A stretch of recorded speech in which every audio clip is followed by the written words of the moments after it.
Sesungguhnya di antara jihad yang paling besar adalah berbicara yang hak di hadapan pemimpin yang jahat.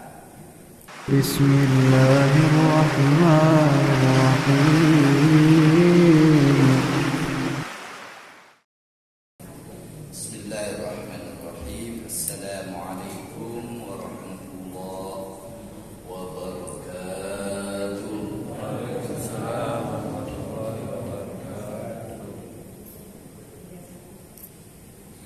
Innal hamdalillah nahmaduhu wa nasta'inuhu wa nastaghfiruh wa nastahdihi wa nusabbihuhu wa nukabbiruh wa na'udzu billahi min shururi anfusina wa min sayyiati a'malina.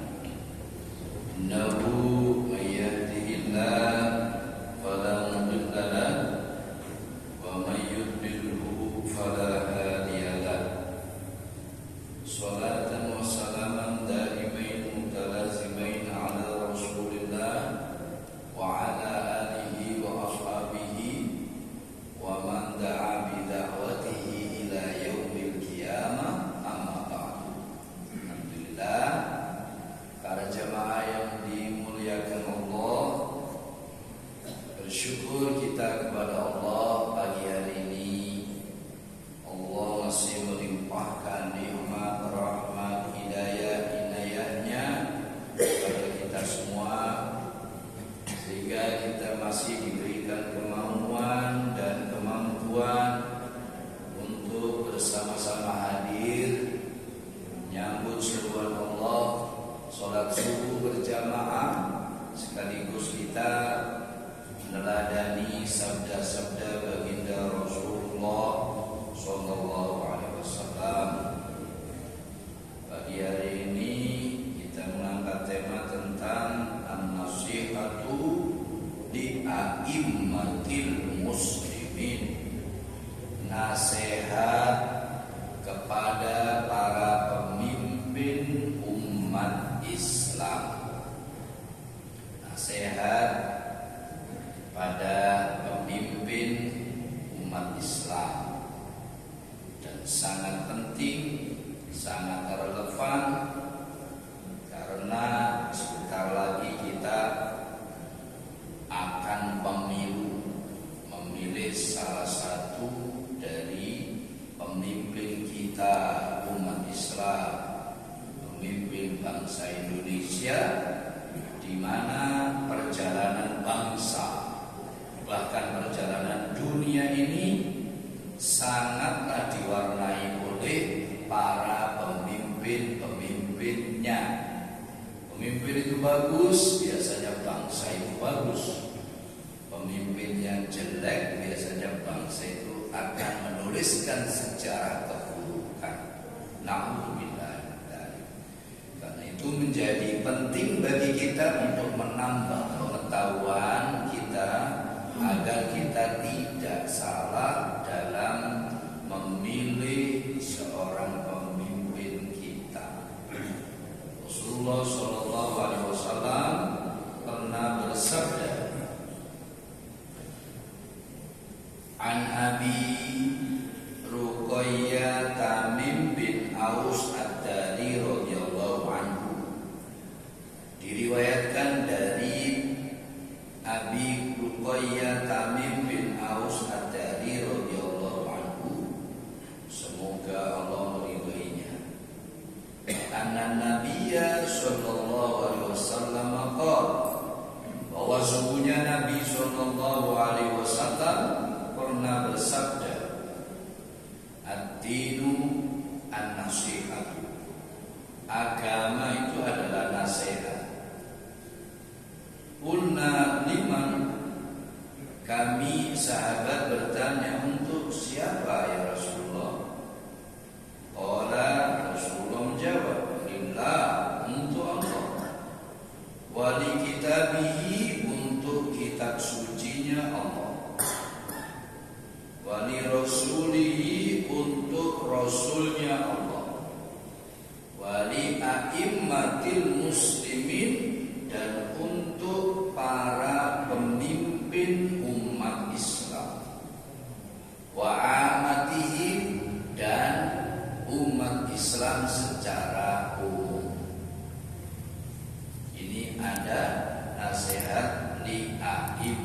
adil muslimin.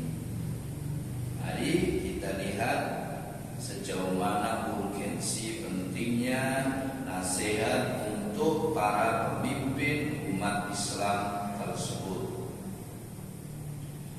Wa a'immatul muslimina imma yakunul hukam aw man yanubu anhum.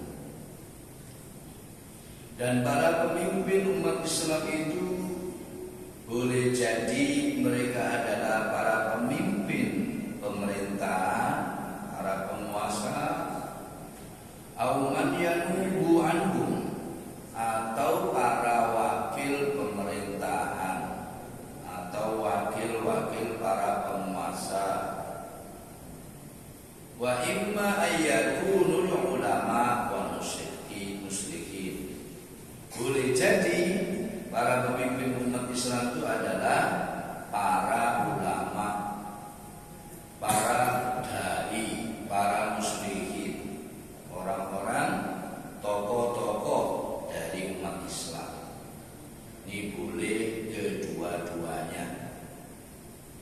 Dianggap sebagai pemimpin Islam adalah para pemimpin pemerintahan atau para ulama, para tokoh umat Islam. Fa'amma hukamul muslimin, adapun para pemimpin pemerintah umat Islam, presiden misalnya, khalifah misalnya, fayajibu ayyakunu minal muslimin, maka para pemimpin umat Islam, pemimpin pemerintahan umat Islam itu wajib dari kalangan umat Islam. Wajib hukumnya. Boleh umat Islam dipimpin oleh orang-orang kafir. Kenapa? Hatta tajibat ta'atu, sehingga menjadi wajib untuk mentaati para pemimpin umat Islam itu.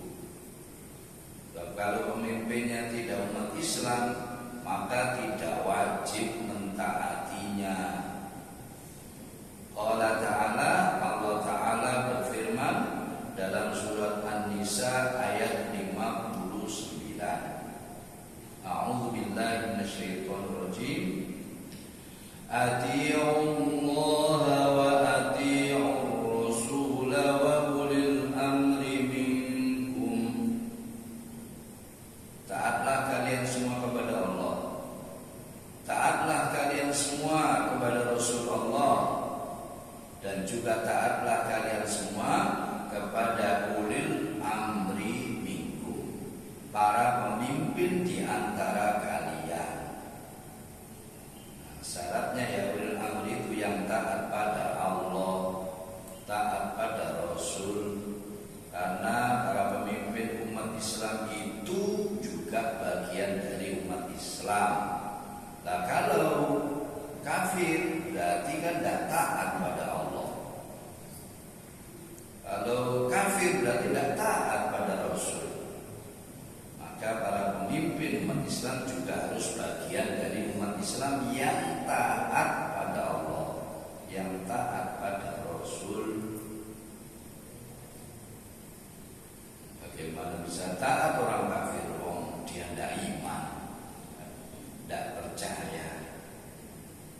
Terus bagaimana? Ya orang kafir ya biar memimpin orang kafir kan gitu.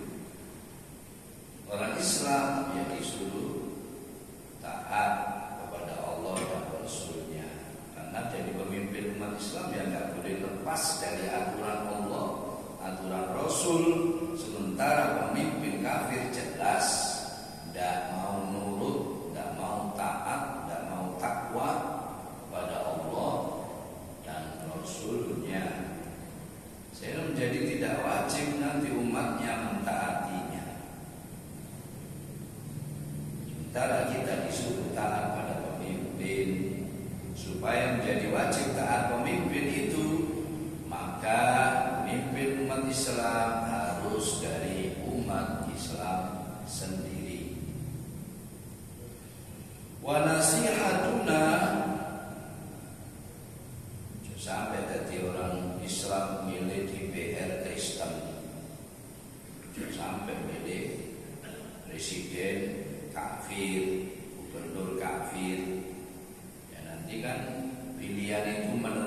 dengan baik buruknya orang, nanti di akhirat dimasukkan neraka kita, masa ikut?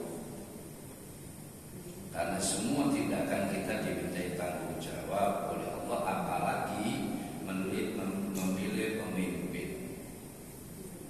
Nah, kita berarti menyerahkan kehidupan kita itu pada pemimpin tersebut. Dan sudah banyak contoh ketika umat Islam dipimpin non-muslim, akhirnya umat Islam tidak terwadahi kebutuhannya.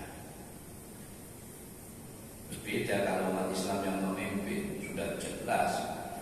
Kalau aturan Allah itu jelas, sudah tidak bisa ditawar. Orang Islam ya dilindungi, orang kafir ya dilindungi, semua dilindungi.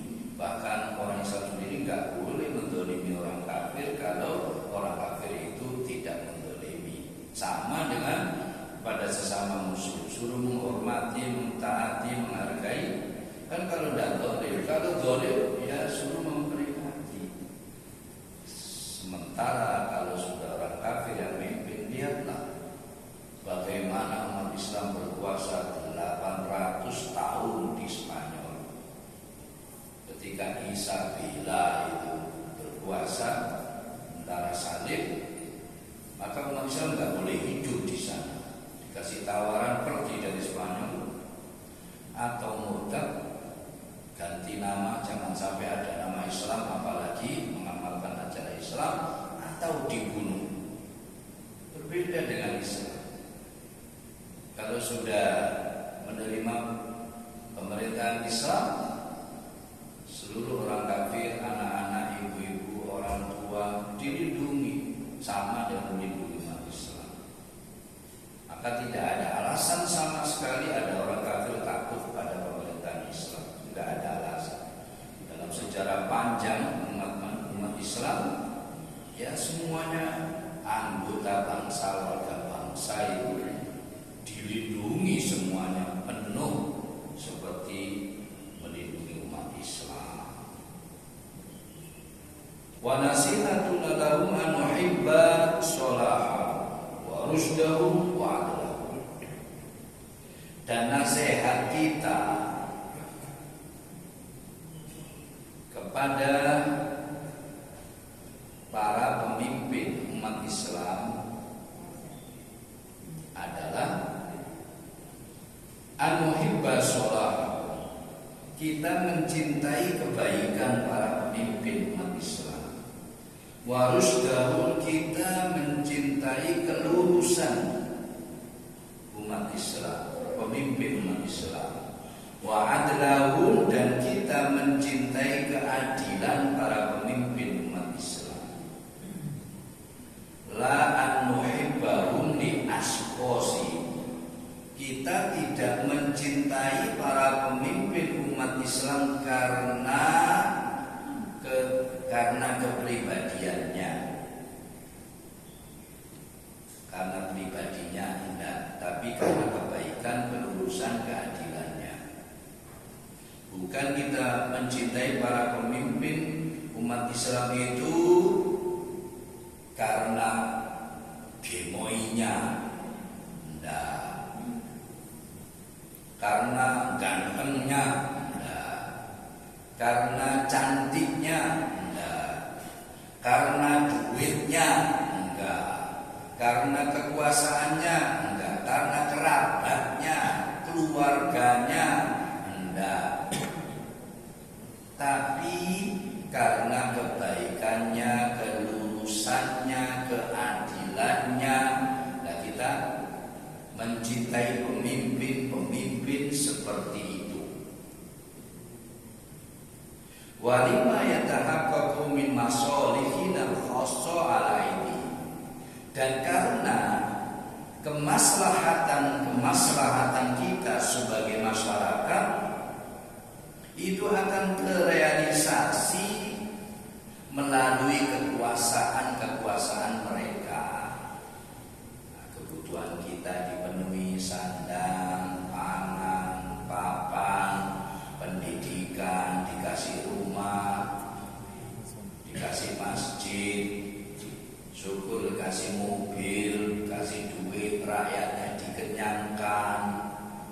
diamankan.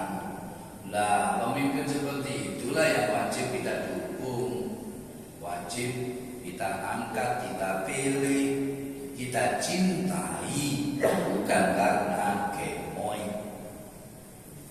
bukan karena cantik, bukan karena ganteng, bukan karena keluarganya, bukan karena sukunya, dan lain-lain. Itu semestinya. Wa an muhibba istima'al ummah fi dhilli hukmihim al-adil. Dan kita mencintai umat ini bersatu di bawah kepemimpinan mereka yang adil tersebut. Nah, kalau pemimpin itu sudah baik, lurus, adil, umat pasti rukun bersatu.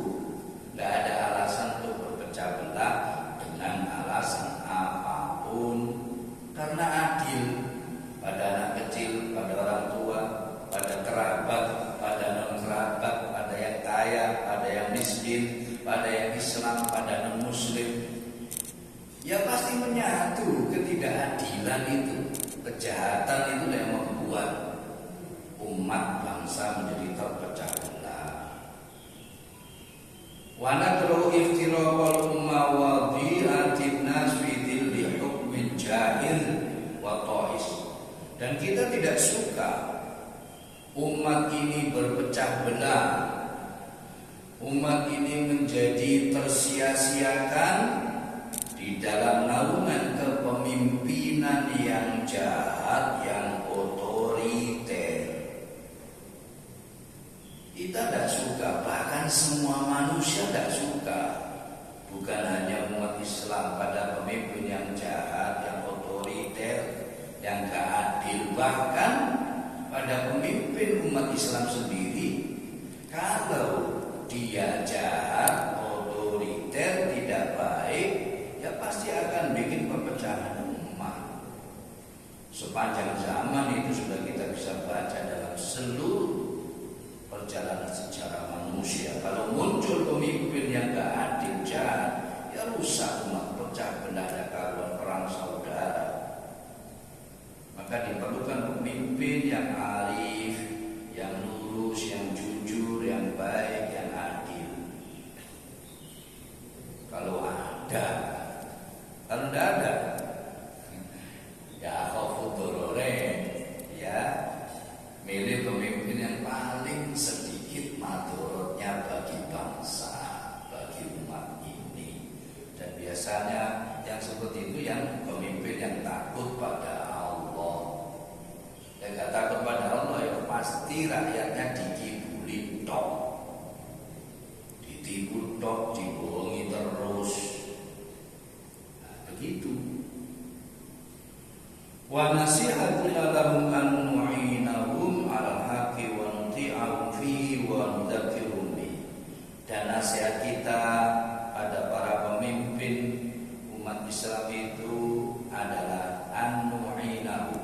Kita wajib mendukung, menolong mereka 'alal haqqi, dalam menegakkan kebenaran. Nah, itu kewajiban kita. Bukan mendukung mereka atas dasar dikasih 1 miliar, 5 miliar, 25 miliar, 75 miliar. Ini ustaz-ustaz ini panen, Bu, ya. Hari-hari pemilu ini kiai-kiai panen. Setingkat saya ini tawarannya sekitar 1 M. Setingkat Gus Idam ini 10 M, 15 M. Setingkat Gus Bah kalau mau 1 triliun. Gus Bah, ya ada yang mempan, ada yang nggak mempan, ada yang dikasih 1 M, nggak mempan dinaikkan 1,5, 2, 3, 5. Ada yang akhirnya gerebak. Ada yang dibilang, kamu kasih seluruh dunia pun saya tidak mau, saya gak akan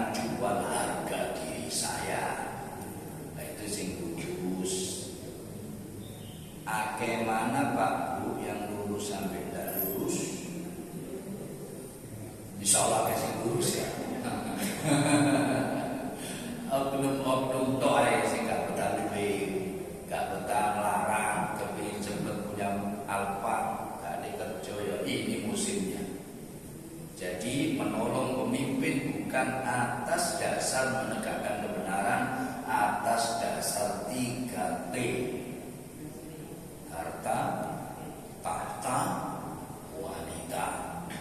Sampai ada mau ngecek beludak sekarang di YouTube. Bingung ngomong A saiki B, bingung ngomong B saiki Z. Banyak geliat. Nek sing merah-merah itu geliat. Tapi ada yang kuat betul, ada yang ditawari 75M ya nolak. 75M, padahal dia sendiri ngomong sebenarnya saya sendiri yang geliat. Karena harga diri saya sebenarnya nggak sampai 75M.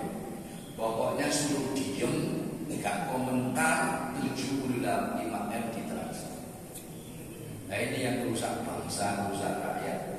Untuk dia kayak 75M, malu nanti duitnya negara 75T.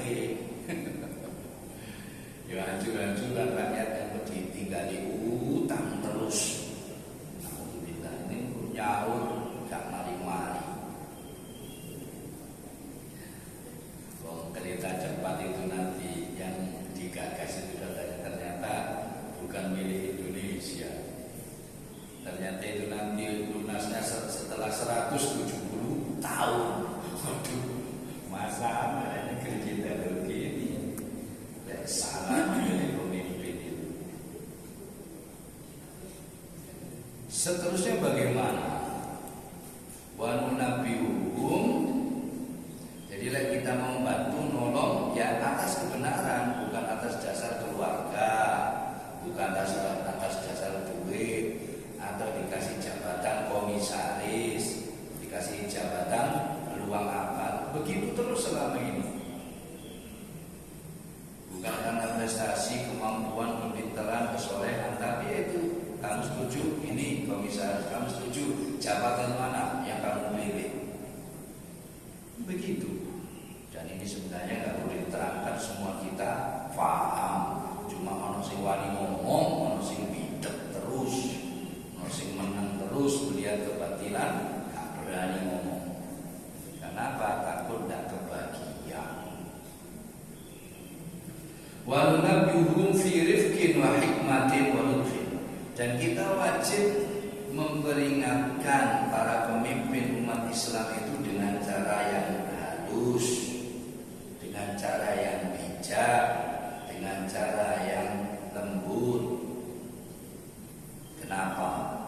Fa innahu la khaira fi ummatin la tansihu li hakimiha. Karena sesungguhnya tidak ada kebaikan bagi sebuah masyarakat, umat yang tidak mau menasihati pemimpinnya. Gak ada kebaikan bagi masyarakat yang gak mau nasihati pemimpinnya. Di masyarakat pun suruh nasihati, ya semampu masing-masing. Mungkin dengan sindiran, mungkin dengan tulisan, mungkin dengan demo. Yang penting gak merusak itu kan boleh mengungkapkan nasihat.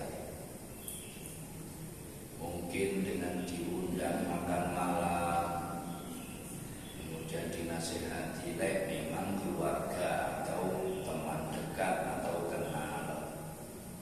Kalau kita ini mengundang presiden dengan halus gimana caranya? Yang paling lewat WA.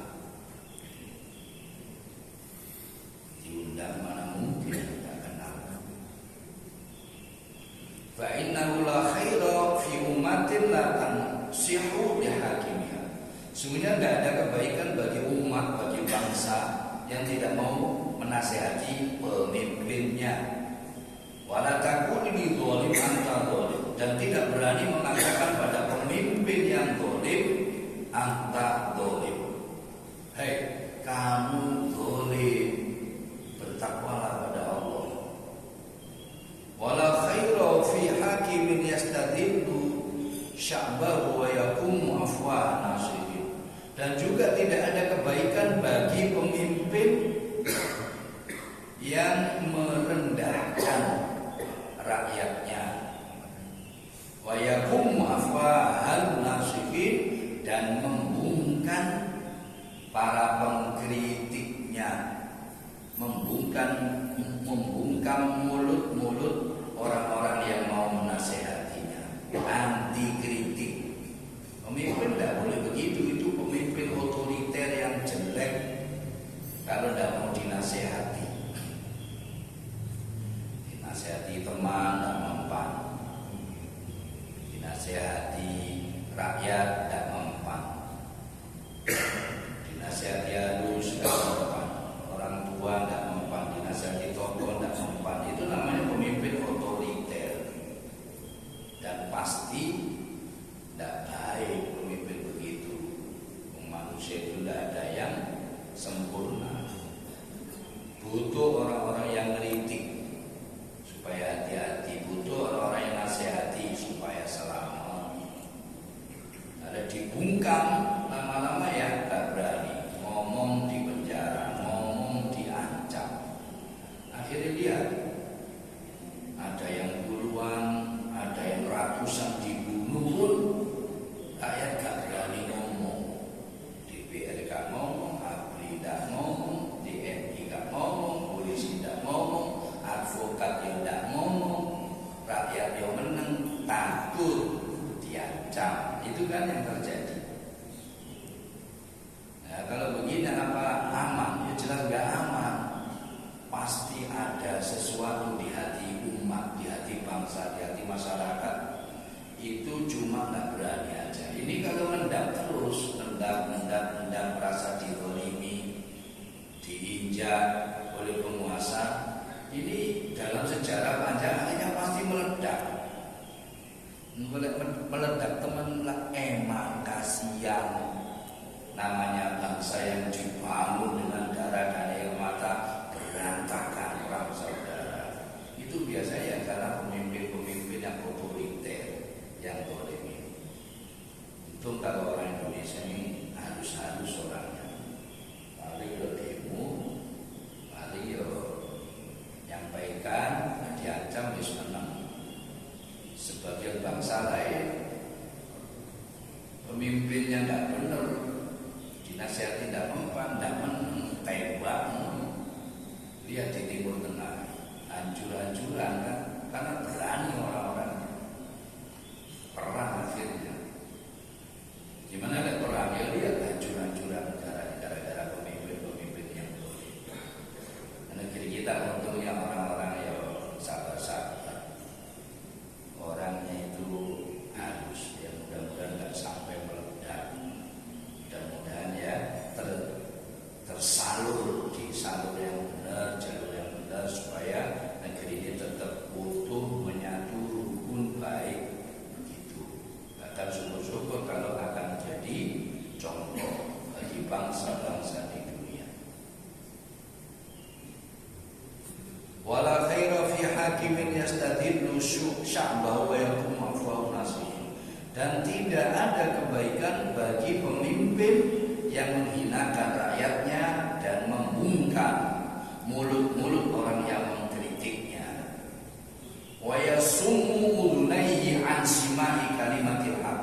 Kemudian kupingnya budak. Kupingnya itu tuli dari mendengar kalimat-kalimat yang hak, gak mau dengar. Dan memang enaknya gitu. Kalau jadi pemimpin ini enaknya itu menasehati, gak mau dinasehati. Begitu memang orang berkuasa itu karakternya, kecuali orang bertakwa. Gak usah pemimpin negara, wis. Pemimpin rumah tangga aja, sing enak kan gimana? Diturut oleh istri, diturut oleh anak, gak mau dikritik oleh anak istrinya, gak mau dinasehati, maunya menasehati.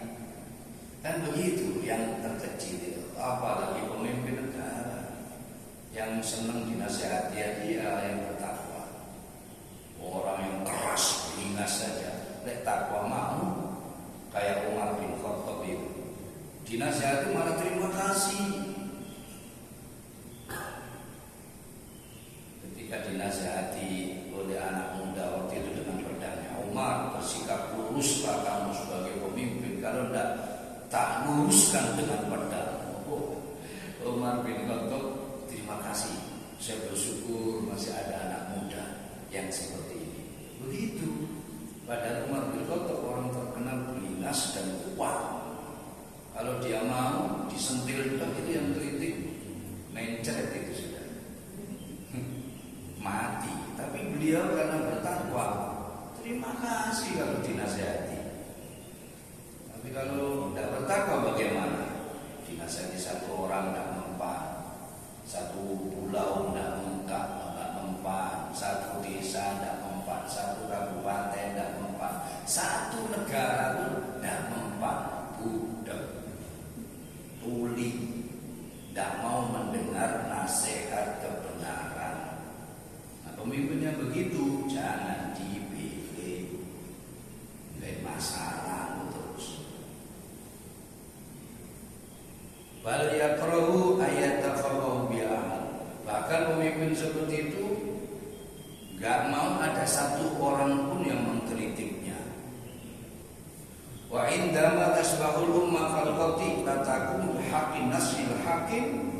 Ketika umat itu menjadi seperti barang,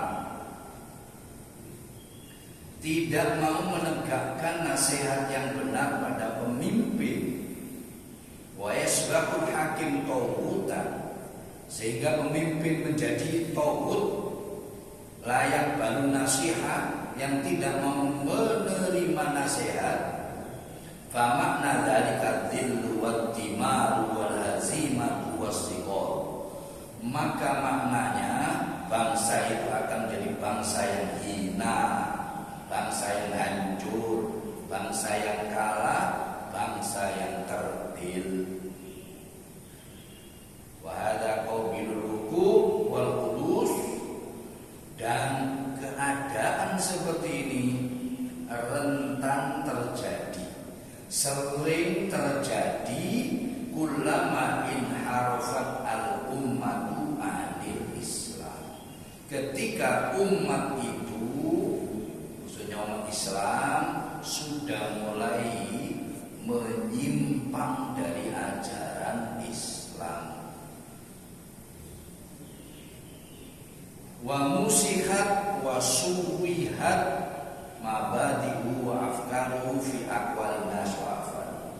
Ketika kejadian seperti ini seringkali karena musihat dihapus, wa suwihat dikotori, mabadi'u dasar-dasar Islamnya itu, akidahnya itu menyimpang, dihapus, dikotori, pemikirannya itu dikotori, fi aqwalin nas wa afal, digantikan dengan pendapat-pendapat manusia, digantikan dengan perilaku-perilaku perbuatan manusia yang tidak berdasar pada tuntunan Islam, tidak mengacu pada iman, tidak mengacu pada akidah, akhirnya dihukum oleh Allah. Apa hukumannya?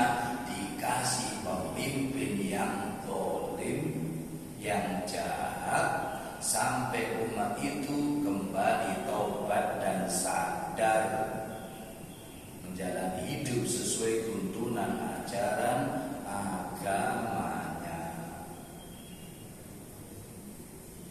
Wa amal ulama wal muslihin, adapun para ulama, para dai, para tokoh umat Islam, fa inna mas'uliyatahum fi nashi, maka tanggung jawab para ulama, para ustadz, para dai, para tokoh Islam itu dalam menasihati kepada kitab Allah wa sunnati rasuli, kepada sunnah Rasul, kabirotun, sangatlah besar, tanggung jawabnya besar. Nanti dimintai tanggung jawab para ulama itu. Wa taqtadi raddal ahwa al-mudilla bil kitab was sunnah. Dan para ulama, para musyrikin, para dai, para ustadz itu harus mengembalikan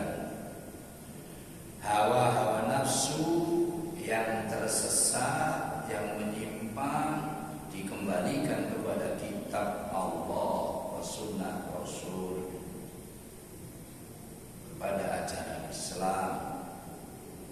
Wa bayani dilalatihi ma'ala ma yukhaliful ahwa kullaha.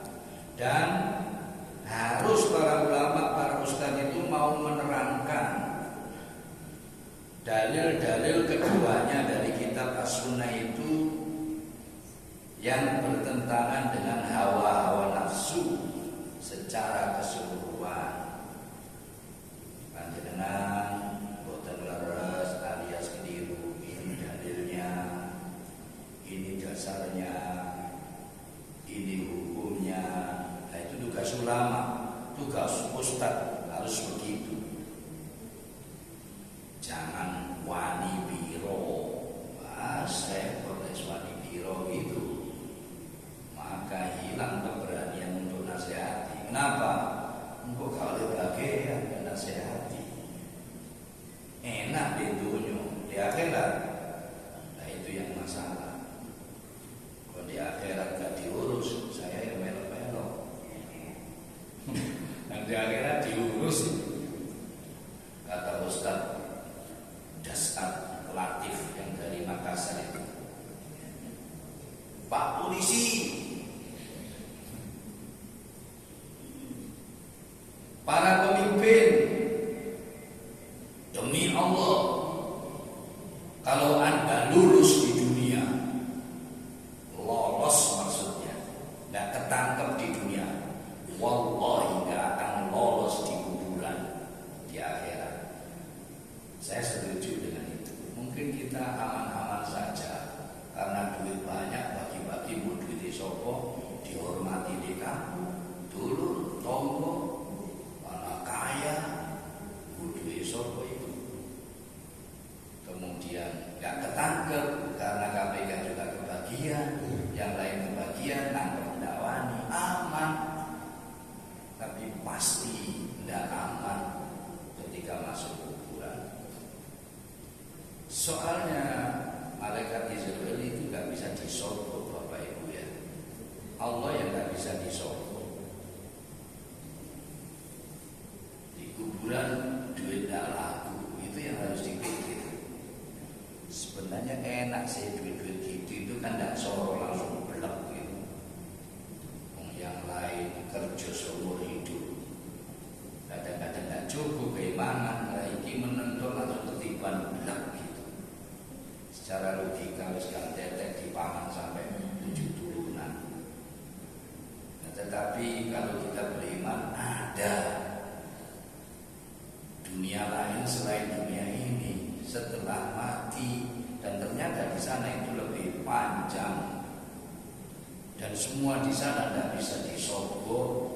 Makanya kata Al-Quran, orang yang seperti itu nanti nyesel, saking nyeselnya ingin dikembalikan lagi ke dunia. Berapa tahun, berapa jam, sesaat saja. Sesaat saja ya Allah, saya mau beramal soleh. Nah itu orang-orang yang gak siap dengan kehidupan akhirat karena turuti nafsu, nanti begitu kata Allah. Dan sebentar lagi kita semua akan tahu. Yang iman gak iman masuk kuburan langsung tahu. Dan langsung terjadi apa yang dikatakan oleh Al-Quran oleh Allah itu.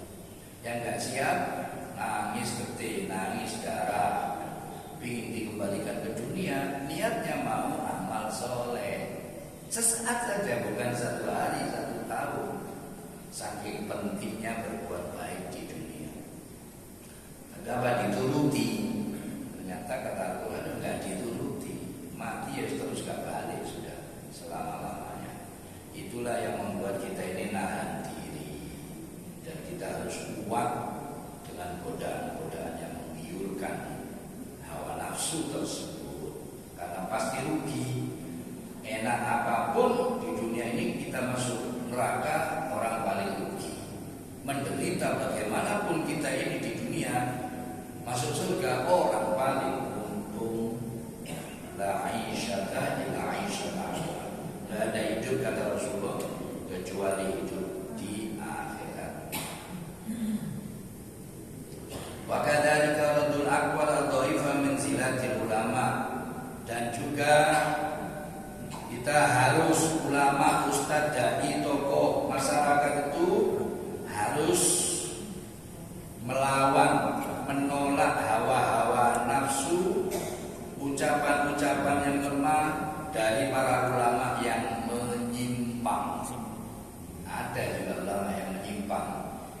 ulama yang wanitiro, ulama yang menyimpang yang tidak boleh diikuti. Sehingga Imam Al-Ghazali membagi ulama menjadi dua, ulama akhirat dan ulama su. Jadi ulama akhirat itu yang disuruh ikuti, ulama yang konsisten istiqomah membela yang hak, membela yang benar, bukan ulama yang wanipiro. Adapun ulama yang bela yang wanipiro itu, kita itu dilarang untuk mengikutinya. Ini tugas ulama-ulama, tokoh-tokoh, ustaz-ustaz itu untuk mengingatkan ulama-ulama yang menyimpang tersebut. Nah, di Indonesia ini kasihan orang-orang yang perang antar ustaz, perang antar ulama. Bingung kan? Ini lulusan sana, ini pondok sana, ini tokoh ini beda-beda. Tapi ustaz penulis nggak mungkin bingung, ustaz ragu-ragunya. Cuma ada yang berani tegas, ada yang tak berani. Wanipiro tadi gak tahan hidup sederhana, gak tahan, gak terkenal, akhirnya ya terpaksa wanipiro tadi. Dan banyak yang seperti itu tak lihat, baik tetangga saya, teman saya, alumni saya, itu banyak tak lihat gitu. Ya walaupun sekelas saya ada yang nawar sampai tapi ya itu gak boleh bicara yang benar, bicara kepentingan. Sebenarnya ya ini sebenarnya jadi sabar di akhirat duwe akeh, kecuali dibayar. Makanya Ustaz bicara yang hak, wah mantep lagi itu, bicara yang benar dan jujur lah gitu mau. Wa bayanu sahih wa dhaif min al-hadits al-marwiyah fi kutub sunan wal masanid. Dan para ulama yang lurus, ustaz-ustaz yang lurus harus menjelaskan mana yang sahih, mana yang lemah, mana yang menyimpang dari kitab-kitab sunan. Wa dzalika bi ala qawaidil jarh wa ta'dil wa hadits. Dan juga menerangkan dari kaidah-kaidah jarh wa ta'dil dalam hadis-hadis. Wa mas'uliyatun fi nasil hukam wa da'watina ila al-hukmi bi kitabillah sunnati rasuli akbar. Tanggung jawab ulama untuk nasihati para pemimpin umat Islam, mendakwai para pemimpin umat Islam untuk berhukum dengan hukum kitab Allah, dengan hukum sunnah Rasul akbar. Tanggung jawabnya ulama itu lebih besar. Wallahu subhanahu wa ta'ala sayuhasibuhum. Dan Allah subhanahu wa ta'ala itu akan menghisab mereka, menuntut mereka. In qasaru fi hadhil mas'uliyah. Kalau ada ulama yang tidak menjalankan tanggung jawab ini, dimintai tanggung jawab nanti di akhirat. Wah, udah dikasih ilmu oleh Allah, enggak disampaikan, kan enggak takut kebahagiaan. Ya nanti akan dimintai tanggung jawab oleh Allah. Nah, ini masalahnya kan itu selalu diancam di akhirat. Nah, kita tidak tanggung jawab. Walam yakunu mujahidina yu'liduna kalimatal haqqi wujuhil hukam. Dan ulama-ulama yang tidak mau berjihad, tidak mau mengobarkan kalimat yang hak di wajah-wajah para pemimpin, di muka-muka para pemimpin. Qala sallallahu alaihi wasallam, Rasulullah pernah bersabda, inna min a'dhamil jihad kalimatul haqqin inda sultanin jahil. Sesungguhnya di antara jihad yang paling besar adalah berbicara yang hak di hadapan pemimpin yang jahat. Ya memang resikonya mati berbicara benar di hadapan pemimpin yang jahat, kayak Fir'aun itu, kayak Namrud, kayak Qarun, Abraha. Nah, itu kita nasihati resikonya mati ya. Itu ulama disuruh kita itu menasihati. Tapi ya nasihat itu kalimat hak, kalimat yang benar gitu. Wa sayuhasibuhum inhum agharul hakim bitamadi fi dzulmi wa ghayyi bimadihim al-kalim. Nah, dan Allah akan minta tanggung jawab nanti, menghisab nanti pada para ulama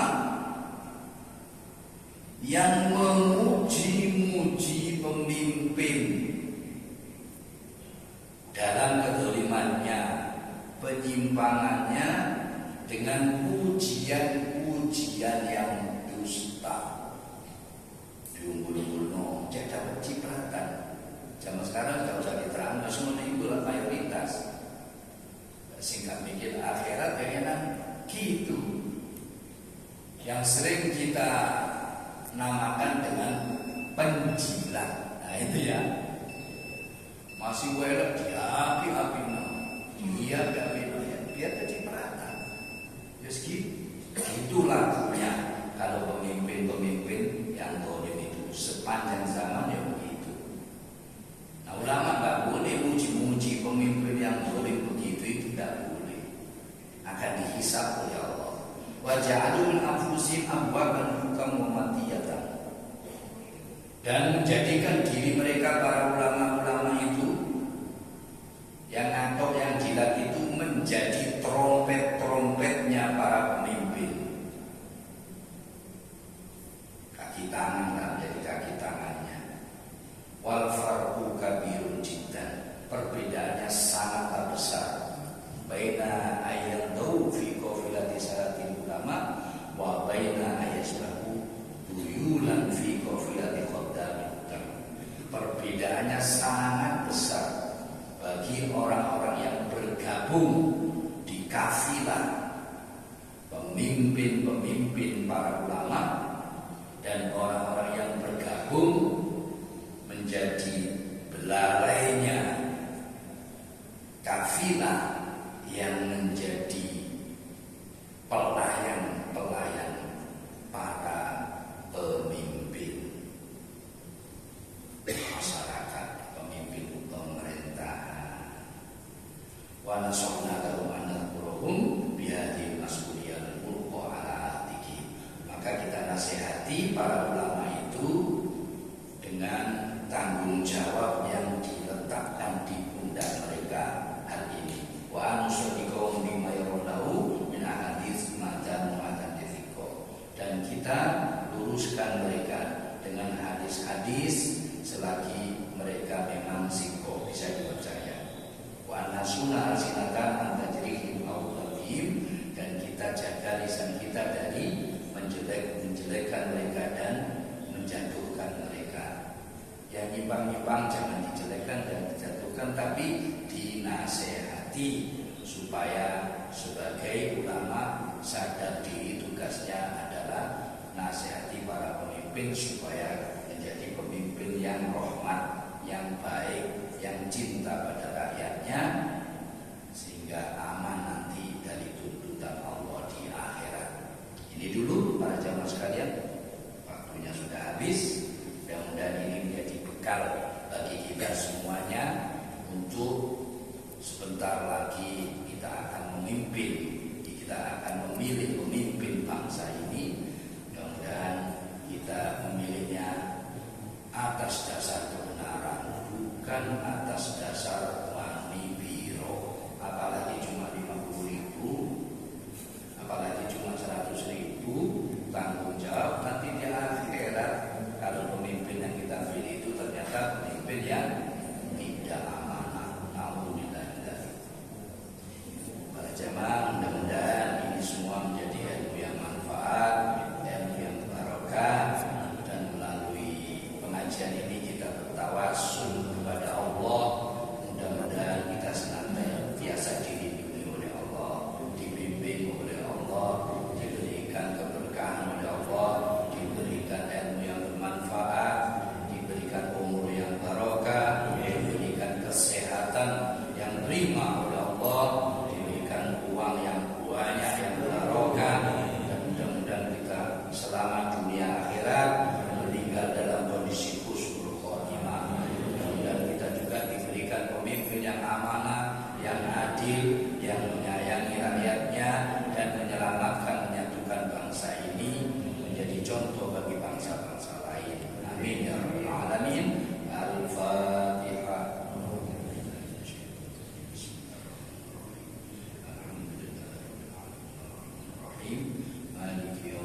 yang benar